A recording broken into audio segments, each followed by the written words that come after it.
अस्सलाम वालेकुम guys, how are you. जी, तो इंशाल्लाह इसे हम ख़त्म करने वाले हैं चैप्टर नंबर 9 को ऑफ मिस्टर चिप्स। हमने कल कुछ पढ़ा इसके बारे में, चिप्स के स्टाइल के बारे में, कि how Mr Chips used to take the roll call, किस तरह वो हाजिर लगाया करते थे और किस तरह जो है बच्चे उनका मजाक उड़ाते और उनका अंदाज़ क्या था, उनके ऐनक पहनने का अंदाज़ क्या था, उनके गाउन उनका कैसा था, वो कहाँ खड़े होते और वटेवर, तो सब कुछ आपको याद होगा। तो आज कुछ नेक्स्ट देखते हैं इसे। तो आपको याद होगा कि हमने कल पढ़ा कि मिस्टर चिप्स को बच्चों के नाम भी याद थे, जिस अंदाज से वो हाजिर लगाते हैं उन्हें वो सारे नाम भी अच्छे से याद थे। ठीक है, ये हमने कल नाम पढ़े थे, ये वाले। ये आपको ये नाम मेमोराइज़ करने की ज़रूरत नहीं बिल्कुल भी, बस इसमें पढ़ लीजिएगा एक बार आप। ओके, आज स्टार्ट करते हैं यहाँ से।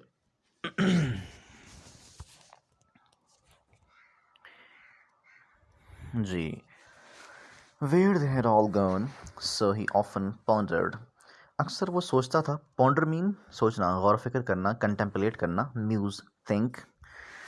वो अक्सर सोचता था भाई वो सब लोग कहाँ चले गए अब, जिनके नाम उसने ऊपर मेंशन किए हैं ना, कि वो सब लोग कहाँ चले गए, बिकॉज ये टाइम अब उसके रिटायरमेंट का टाइम है। वो मतलब रिटायर्ड हो चुका है और घर पे मौजूद है। तो वो सोच रहा है कि वो सब लोग कहाँ चले गए। Those threads he had once held together, वो तमाम धागे जिन्हें उसने कभी इकट्ठा किया था। How far had this scattered, वो कितना दूर बिखर गए थे। सम टू ब्रेक, कुछ टूट गए।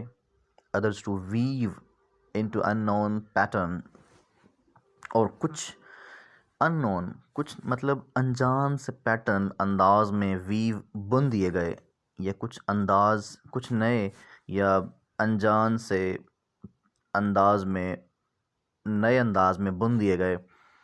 The strange randomness of the world beguiled him, दुनिया की ये जो बेतरतीबी थी ना, बड़ी अजीब सी बेतरतीबी थी, इस चीज़ ने चिप्स को बहुत परेशान किया। The randomness which never would, so long as the world lasted, give meaning to those choruses again. और ये बेतरतीबी जो है, would never, कभी भी नहीं, give meaning to these choruses again, और दुनिया की ये बेतरतीबी कभी भी इन धुनों को, इन choruses को कोई मीनिंग नहीं देगी, so long as the world lasted, जब तक दुनिया बाकी है। मीन्स यहाँ फिलॉसफी है बहुत बड़ी। तो चिप्स का मतलब यहाँ पे ये था कि वो लोग सब जो यहाँ मौजूद थे इकट्ठे हमारे पास, जिन्हें हमने जोड़ा, वो लोग पता नहीं कहाँ चले गए, अब वो सब बिखर गए हैं। यानी बिकॉज़ ये असूल है दुनिया का, कि जो दुनिया है वो कहते हैं ना, सबात एक तगैर को है ज़माने में। यानी दुनिया, ये जो वर्ल्ड है, फ़िज़िकल वर्ल्ड, ये अपने आप को कभी भी कांस्टेंट नहीं रखती बिल्कुल भी। ठीक है, ये जो कॉन्स्टेंसी है, ये जो एक सकूत है दुनिया में, ये बेसिकली इस दुनिया की मौत का बायस बनेगा। सो दुनिया ख़ुद को चेंज करती रहती है। ठीक है, तो ये जो पैटर्न्स हैं, ये जो ज़िंदगी के जो अंदाज़ हैं जिसमें हम जी रहे हैं, दुनिया जी रही है, ये आप देखते हैं, ये आए रोज़ बदलते हैं। कभी भी कोई शख्स सेम पॉइंट पे नहीं रहता। सो चीज़ें हमेशा अपने आप को हमेशा बदलती रहेंगी। सो यही चीज़ जो है ना, तो चिप्स शायद तन्हाई का शिकार था। तो चिप्स चाहता था कि चीज़ें हमेशा वैसी ही रहें जैसी हैं। तो वो कहता है कि वो कहाँ बिखर गए, वो कहाँ टूट गए, शायद वो कोई नए अंदाज में बुन दिए गए होंगे। मतलब उसमें ना ये थ्रेड्स का वर्ड है, थ्रेड। थ्रेड मतलब वही लड़के, स्टूडेंट्स, ठीक है, धागे, टुकड़े। तो उन्हीं को उसने ये थ्रेड्स कहा हुआ है, कि वो जो धागे हमने बुने थे, जिन्हें हमने जोड़ा था, वो कहाँ चले गए। शायद वो कुछ टूट गए होंगे, कुछ बिखर गए होंगे, कुछ नए अंदाज में जुड़ गए होंगे। तो वो कहता है कि दुनिया की ये जो रैंडमनेस है ना, ये जो बेतरतीबी है, इसने मुझे बिगाइल्ड, इसने मुझे धोखा दिया, मुझे शॉक किया, अलार्म किया, मुझे परेशान किया बहुत। The unknown, the randomness which never would, so long the world lasted, give meaning to these courses again. तो कहता है ये जो दुनिया की बेतरतीबी है, ये दुनिया के कायम रहने तक, जब तक दुनिया कायम है, इसे कोई मीनिंग नहीं मिलेगा, ये बेमीनिंग रहेगी, यानी ये दुनिया बदलती रहेगी हमेशा, और इसका मतलब किसी को समझ नहीं आएगा कि क्यों होता है ऐसा। सो बताया मैंने आपको कि चेंज जो है ना, चेंज, ये जो ज़मीन है और ज़मीन पर जो मखलूक़ात हैं, तो इनकी ज़िंदगी में जो चेंज है ये असल में ज़िंदगी का ही बाहिस है। ठीक है, जिस दिन ये चेंज ख़त्म हो जाएगा दुनिया ख़त्म हो जाएगी। And behind Brookfield, as one may glimpse a mountain behind another mountain, when the mist clears, he saw the world of change and conflict.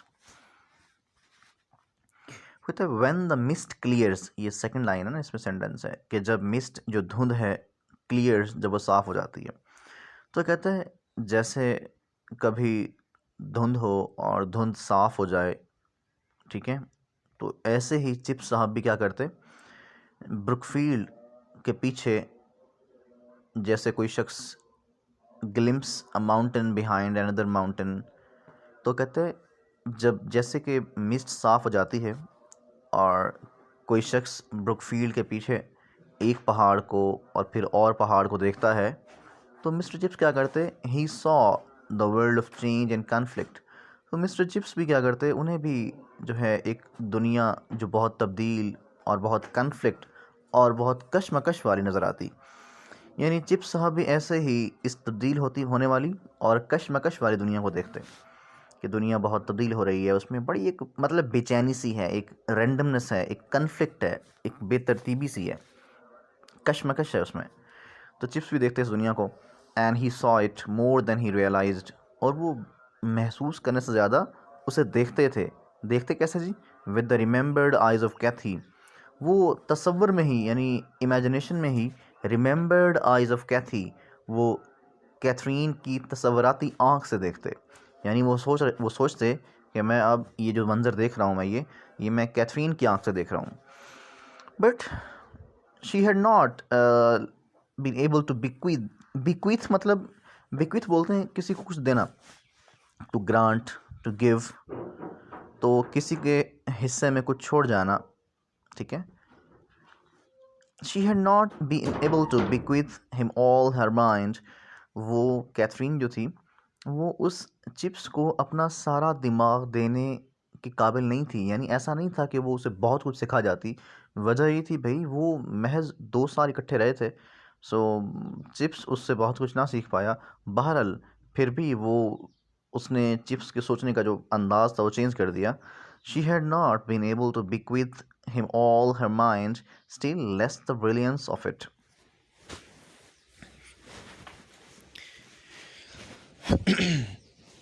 वो कहते जी कि वो उसे अपना सारा दिमाग देने के काबिल ना थी, but still less the brilliance of it, बल्कि उसकी जो जहानत थी वो भी बहुत कम उसने उसको दी। But she had left him with a calmness and poise that accorded well with his own inward emotion. लेकिन उसने चिप्स को जो सिखाया वो ये था कि हाउ टू स्टे काम, कि पुरसकून कैसे रहना है। She had left him with the काम एंड पॉइज, लेकिन वो उसे एक सुकून और दिल जमी यानी आराम और सुकून दे गई थी, ठीक है। That accorded well with his own inward emotion, जो उसके अंदरूनी जज्बात के साथ बिल्कुल हम आहंग हो गया था। अकॉर्ड वेल मतलब हम आहंग हो जाना, हारमोनाइज, सूट कर जाना किसी को। It was typical of him that he did not share the general jingo bitterness against the Boers. Boers ये ख़ास लोग हैं। तो कहते हैं it was typical of him, ये चिप्स की ख़ास बात थी, टिपिकल ये स्पेशल पर्टिकुलर बात थी ये चिप्स में, कि वो कभी भी ना जब भी बोर्स के बारे में बात होती तो बोर्स के बारे में कभी भी did not share the general ginkgo bitterness, वो कभी भी बोर्स के बारे में अमूमी जो जिंगो बिटरनेस है, जो जिंगो बोलते हैं असल में ये वर्ड है जिंगोइज़म। जिंगोइज़म एक पॉलिसी है, पॉलिसी इसके तहत जो है ना, यानी इसे बोलते हैं जारहाना पॉलिसी या लड़ाई पर मबनी पॉलिसी। जैसे इंडिया की हमारे लिए पॉलिसी है, यानी इंडिया की बाकायदा ये पॉलिसी है कि पाकिस्तान को हमेशा जो है ना परेशान करना है, मतलब जंगी लिहाज से, लड़ाई के लिहाज से हमेशा उसे डिस्टर्ब करते रहना है, ठीक है। तो यानी किसी भी यानी वो लोग जो है ना बहुत ज़्यादा नेशनलिस्ट हैं। यानी जब आप अपने मुल्क से बहुत मोहब्बत करते हैं और आप औरों को दुश्मन समझते हैं अपना, तो इसे बोलते हैं जिंगोइस्ट पॉलिसी, जिंगोइज़्म। यानी किसी और मुल्क के लिए एक जारहाना और लड़ाई वाली पॉलिसी बनाना, हमेशा औरों को अपना दुश्मन समझना। तो जिंगो बोलते हैं जारहाना, जंगजू वाला, जंग वाला। तो चिप्स जो है ना, उसका मिजाज ये था कि उसने कभी भी बोर्स के ख़िलाफ़ जो एक अमूमी जारहाना, जो एक तलख़ी थी, जो कड़वाहट थी, उसमें कभी हिस्सा ना लिया। कि लोग बात करते बोर्स के बारे में, ठीक है, बोर्स दुश्मन थे। बेसिकली बोर्स जो है ये लोग हैं साउथ अफ्रीका के, ठीक है, साउथ अफ्रीकन ये लोग हैं और अफ्रीकी ज़ुबान बोलते हैं ये लोग। और इनकी यानी बरतानवी लोगों की, जो ये इंग्लैंड के लोग थे, इनकी और बोर्स की जो आपस में तलख़ी है, जो गुस्सा है, जो आपस में इनके दुश्मनी की वजह है, वो ये है कि कभी यानी 1899 में, ठीक है, बात कर रहे हैं हम 1899 से लेकर 1902 तक असल में जो बोर्स थे, जो लोग थे बोर्स, इन अफ्रीकी लोग, उन्होंने क्या किया, उन्होंने बरतानिया के ख़िलाफ़ जंग लड़ी, ठीक है। इस वजह से बोर्स से लोग नफ़रत करते थे, लेकिन चिप्स फिर भी उनसे, उनके ख़िलाफ़ कोई बात नहीं करता था बिल्कुल भी। अच्छा जी, तो वो कभी भी उनके ख़िलाफ़ बात नहीं करता था। Not that he was a pro Boer, he was far too traditional for that. इसका मतलब ये नहीं है कि वो एक प्रो बोर था, मतलब ये नहीं है कि वो एक यानी बोर्स का हिमायती था, उनके साथ था, ऐसा बिल्कुल नहीं है। बल्कि he was too traditional for that, बल्कि वो उनके लिए इस हवाले से वो बहुत रिवायती था, मतलब गुस्सा रखता था वो भी अंदर से। And he disliked the kind of people who were pro bores, और वो उन लोगों से नफ़रत करता था, यानी उनको पसंद नहीं करता था जो बोअर्स के हामी थे। But still it did cross his mind at times, लेकिन फिर भी it did cross his mind, उसके जहन में कभी कभी ये ख्याल ज़रूर आता, एट टाइम्स कभी कभी ये ख्याल आता, that Boers were engaged in a struggle that had a curious similarity to those of certain English history books heroes, Harry Wood, The Wake, for instance, और Caractacus। वो कहते हैं भी कभी कभी ना उसके जहन में it did cross his mind at times, कभी कभी उसके जहन में ये ख्याल ज़रूर आता कि बोअर्स जिस स्ट्रगल में लगे हुए हैं ना, कि बोअर्स जिस कशमकश में, जिस लड़ाई में जो लड़ाई लड़ रहे हैं, जो ये कोशिश कर रहे हैं, इस कोशिश की ना, ये जो कोशिश है, इस सारी कहानी, ये सारी कहानी बिल्कुल हमारे जो अंग्रेज़ी तारीख़ है उसके जो हीरोज़ हैं, यानी बोर्स की कहानी और स्ट्रगल बिल्कुल हमारी तारीख़ के जो हीरोज़ थे उनसे बहुत मैच करती है, उनसे बहुत मिलती जुलती है। हीरोज़ कौन से हैं अंग्रेज़ों के, यानी हैरी वुड, द वेक और कैरेक्टैकस। He once tried to shock his fifth form by suggesting this, but they only thought it was only of his little jokes. एक बार चिप साहब ने जो है ना यूँ किया कि उसने अपनी क्लास को ये सारी कहानी सुनाकर शॉक करने की बड़ी कोशिश की। उसने बड़ी कोशिश की कि मैं ये सारी कहानी बोअर्स वाली और सारे जो हमारे हीरोज़ हैं इनकी कहानी सुनाकर मैं इनको शॉक करूं। यानी once he tried to shock his fifth form, अपनी 5वीं क्लास को उन्होंने शॉक करने की बड़ी कोशिश की कि उन्हें मैं झटका लगाऊं ज़रा ये कहानी सुनाकर। But they only thought it was one of his little jokes, लेकिन वो बच्चे थे, उन्होंने समझा भी शायद ये भी चिप्स के मजाकों में से कोई एक मजाक है। However heretical he might be about the Boers, he was orthodox about Mr. Lloyd George.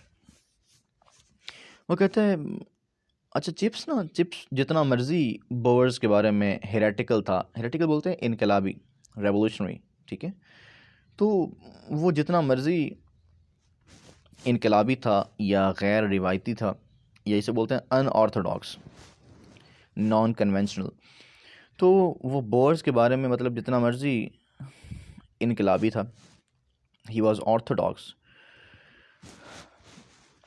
Orthodox बोलते हैं पुराने ख्यालात का आदमी, कन्वेंशनल, ठीक है, तो he was Orthodox about mister Lloyd George and famous budget.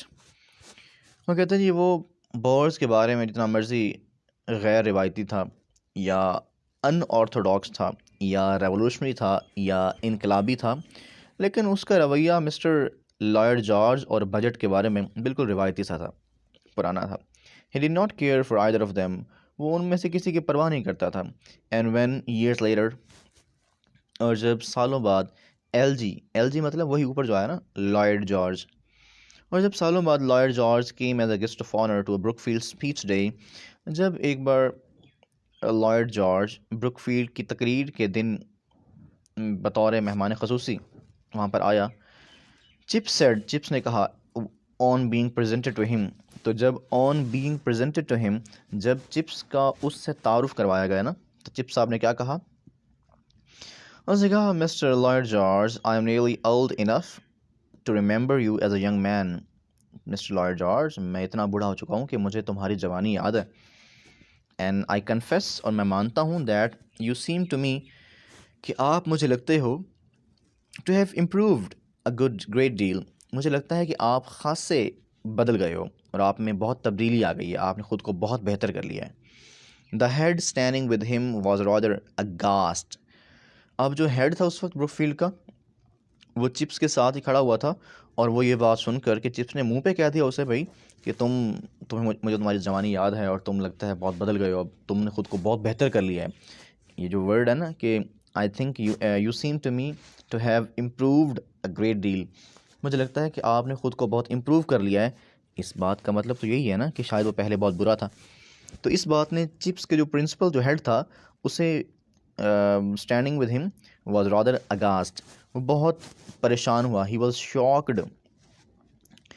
But Algy laughed heartily, और एलजी जो है ना, जो लॉयड जॉर्ज था, वो बहुत मतलब हंसता रहा, and talk to Chips more than to anyone else during the ceremonial that followed.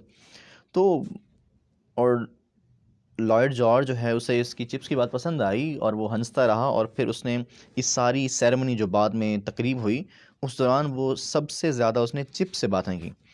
Just like chips was commented afterwards, तो बाद में ये तबसरा किया गया, जस्ट लाइक चिप्स, बिल्कुल चिप्स की तरह होना चाहिए, यानी बंदे को बिल्कुल चिप्स की तरह होना चाहिए।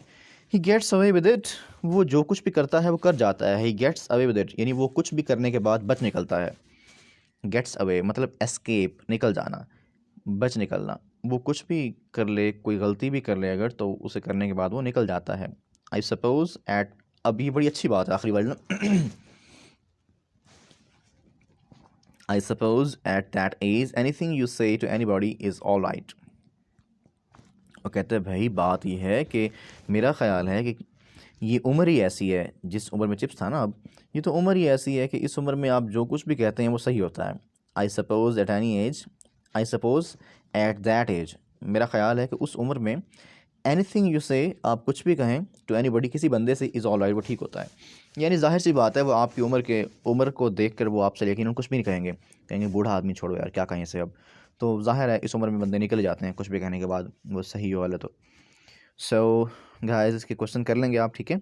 तो क्वेश्चन बाकी हैं, गालिबन कुछ थोड़े से क्वेश्चन बाकी हैं, वो लाजमी कर लेंगे।